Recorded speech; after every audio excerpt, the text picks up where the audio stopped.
Why are people hurting their shoulders so often in the gym? That the shoulder is not a socket and a ball. It is not the hip.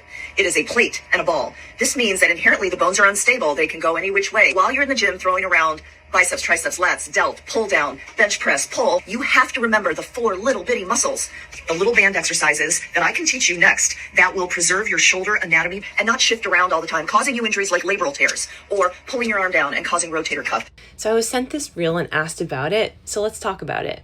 I get the intention behind this reel, but it's an oversimplified and fear-based view of why people hurt their shoulders in the gym. So first off, the shoulder is in fact a ball and socket. It's just a shallow socket, not as deep as the hip joint, because your shoulder is designed for mobility more so than the hip and not as much weight bearing. Yes, some people are now calling it a plate and ball, but it has a lot of support not only from the rotator cuff muscles, but from the capsule, the ligaments, and the tendons, and so on and so forth. This video implies that shoulder injuries happen in the gym because people aren't doing their rotator cuff exercises, but that's a huge leap. Pain and injury is multifactorial, and a main reason for injury is when the load exceeds the capacity to handle that load.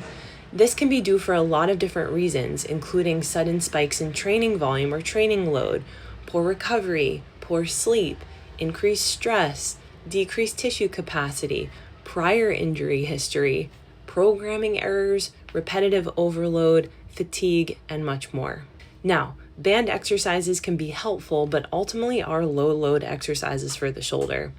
Your shoulders and rotator cuff muscles actually experience more load when you're lifting and cleaning around your house or when you're carrying your groceries than when you're performing the banded rotator cuff exercises. It's important to also remember that your rotator cuff muscles do not just function in isolation during movement and lifting.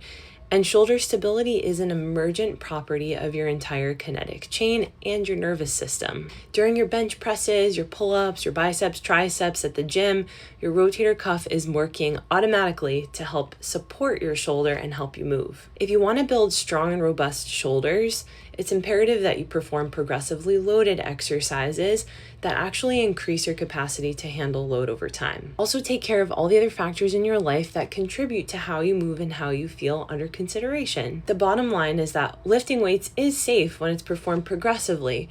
Resistance training is overwhelmingly protective long term, and your shoulders are adaptable and resilient.